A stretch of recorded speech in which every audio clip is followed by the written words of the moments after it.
Maaike, we met 10 years ago in Spain. A lot of things have happened in your life. Please tell me. When we met in Spain, I came there because my mother, I knew she had Huntington disease. And because of that, I wanted to test myself if I was a gene carrier. So when I went to the camp, it was to meet other people who were at risk and other people who were gene carriers like me, because I have the gene. But And after, you got a message when your mother died, I think. yes, so then after the camp, my mother, she was already a long time ill. She was in a home and she died, unfortunately, of Huntington's. And 1 month after we did the funeral, together with my 35th birthday, I got the news that I had breast cancer. I just did a normal checkup. I didn't have anybody in the family who had got cancer. I know, and that was the difficulty. I knew that I was at risk for Huntington's, but I didn't know that I would be at risk for cancer. So it came as a big shock. An extra, bad thing, I wouldn't say it, but something happened with my health that I was not in control of. So luckily I'm in Belgium, I had a good team of doctors at the university hospital and they helped me out. So they supported you, the cancer Yeah. doctors, they Yeah. supported you. What did they do? Yeah, when they found out I had cancer in my body, they immediately started treatments. So I didn't have much time to think about it. They started the chemotherapy. They planned the operation. I had the radiation afterwards as well. But I felt safe because it's a good team and they welcome you and they explain everything in a clear language. So And your family members, what did they do when they knew that you had when they got the news that you had cancer, breast cancer? it's difficult to tell a bad news to somebody. So I told it to few people and then they spread it around a little bit. And my mailbox was exploding. My phone was full of messages. Everybody was feeling sorry for me. They were sending me flowers, cards. So everybody was constantly asking me, phoning me. I had a huge support of the medical team, but as well all my family and my friends, and even my colleagues, because I had to take off 1 year at work, and all my colleagues, they were supportive, and that was shocking for me in a good way. And when you got this message, then you also entered into the hospital. Did you get anything? Did you receive anything when you entered into the hospital? The good thing is that when I got operated and when I first got there, you get a welcome box and then they put everything inside what you might need. Useful telephone numbers, flyers from shops where you can buy specific clothes, samples from lotions that you can try it out before you buy it because your skin gets irritated during chemo. Some things that even volunteers make because it's specific for people, and also a book with everything in concerning breast cancer. And then, this is your experience, what you really received. Great support, everybody was caring. They said, "Oh, how are you doing, Maaike?" They followed you. And then you take a test, and then you knew that you were a gene carrier. What was the reaction when you got this message? Yeah, that is more difficult to explain to people because, yeah, I don't want them to feel like to see me in a different way, and also like most of them, they don't know how to handle it, especially friends. They become really sad. And then my family members, when I informed them, they said, "Oh, we are happy that you told us, but now you can hide it, and we never have to discuss this topic again." You even told me that you sent them a letter and they said, burn the letter. Yeah, they said throw the letter away. Yes. And I was like, no, you know. So Yeah. if you compare the caring from your friends, from family members, from everybody, when you knew that you have breast cancer, compare this with the reaction when you told them that you were a gene carrier. It is a huge difference, Yeah. isn't it? Okay, it's not the same, but like I think it's a huge difference because. But did you receive any flowers when you? No, and also like with cancer, some friends, they wanted to go together to the chemotherapy with me, and with Huntington disease, like for example, my mother, she was in a home. There was not many friends or family members who went together with me to visit my mother, because a lot of them, they cannot cope to see somebody. Like my mother, she lost a lot of friends, and in her family, they don't discuss it, like they want to hide it. If you compare the reaction you received when you got the message that you had cancer, compared to that you are a gene carrier, HD gene carrier, can you see any difference in the behavior of your friends, your family members? I think most people, if it's about HD, some of them, they don't know what it is. So then I need to explain it, which is kind of hard because I cannot put it in 1 or 2 sentences. And also, it's not curable. So it scares a lot of people. And I think most of them, they don't want to talk about it, like my family members. And like even my sister, she don't want to talk about it. And then apart from that, it's also that they feel sad, and they become very, very sad and start crying or something.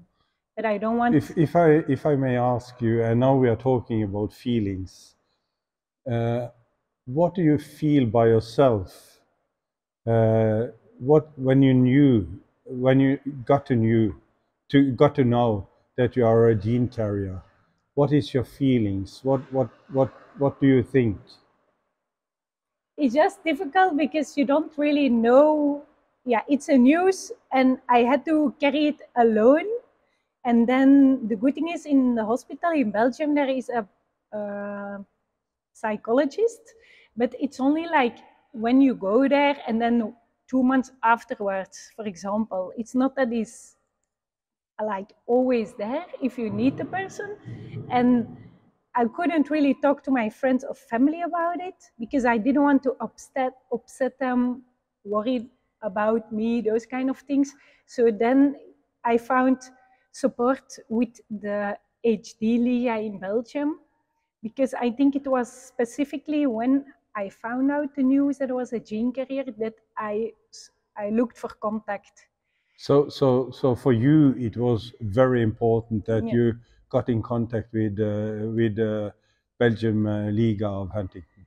Yeah, it was really important because on situations like this or in Burgos, you don't, because sometimes you can feel very alone because you are a gene carrier, you are at risk, you are a child of a parent who has the disease, and nobody in my environment understands that, only the people of the HD community.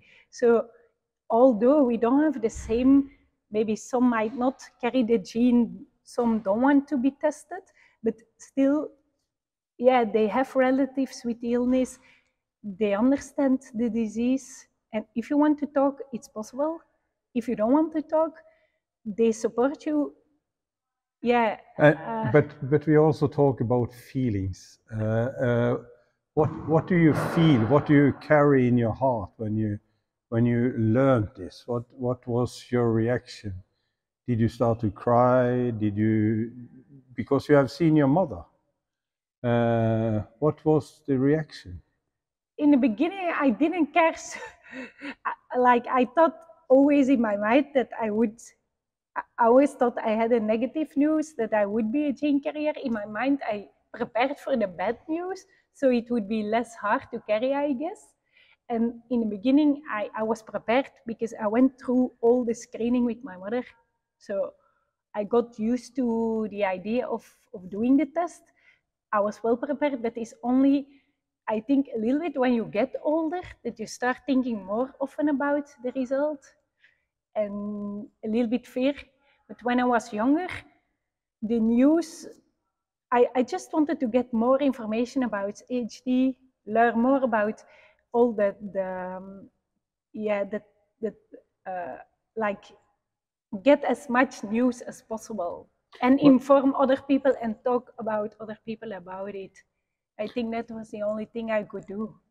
When you are participating in such a meeting, clinicians, family members, gene carriers, we are all a very, very big mix of people. Is this good for you? Is it good to listen to the science?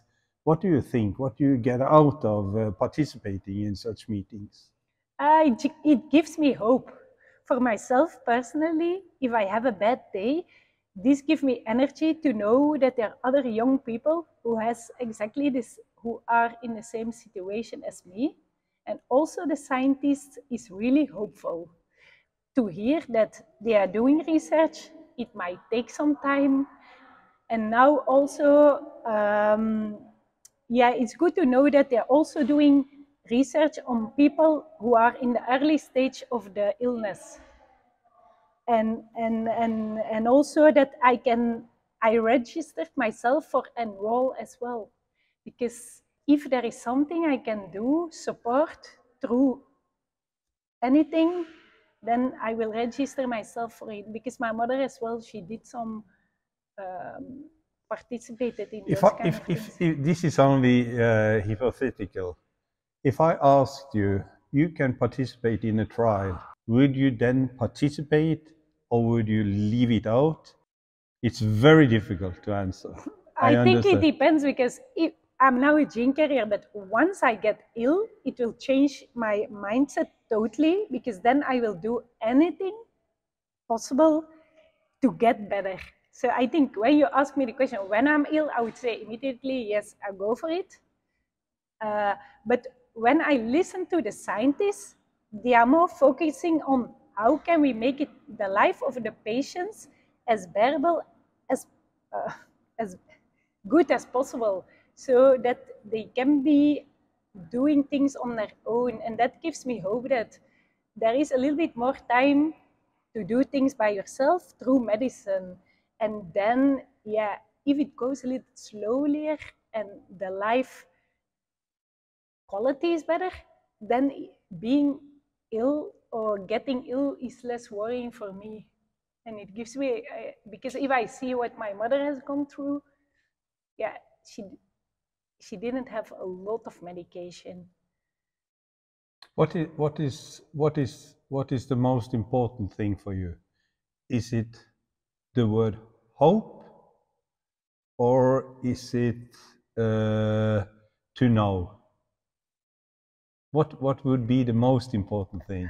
I was thinking, if you say hope or support, I would say support. You? Because, but what do you say, hope or? Hope for the future. Yeah, or like. Instead of hope, you could say to yourself, "I'm giving up." You know, there is so many reactions. That's what I mean. What is the most important thing in your life? It is to bring hope into the daily life. That is. Yeah. Because you use the word hope so much. No, it's not that much, but it's just this, like in the beginning I was afraid to come here because I don't see the people a lot. It's people I know from conferences. I'm not a scientist, so what am I doing here? Like, so everybody, but yeah, I'm so happy that I participated because I have seen and met so many courageous people like Nora Guthrie and, for example, Charlotte, who have been so amazing women in their life, and then also they are doing such amazing things, participating in trials or being such a, like Marjorie Guthrie, she has done so much good things.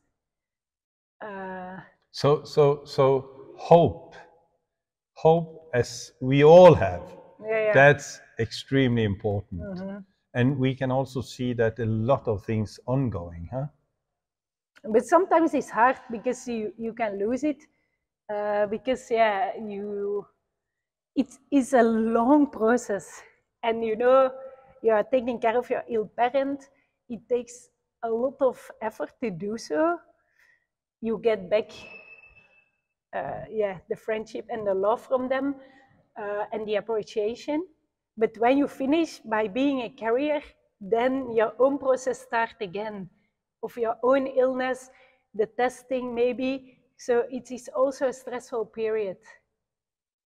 And so this it's a is continuously, it's always there in your life and it never stops, and that's kind of difficult to keep always positive, like, and never give up. And that might be difficult for me. never give up. I think that's a very good word, and stronger together. Yeah, that's, I think together, that's the importance. Yes.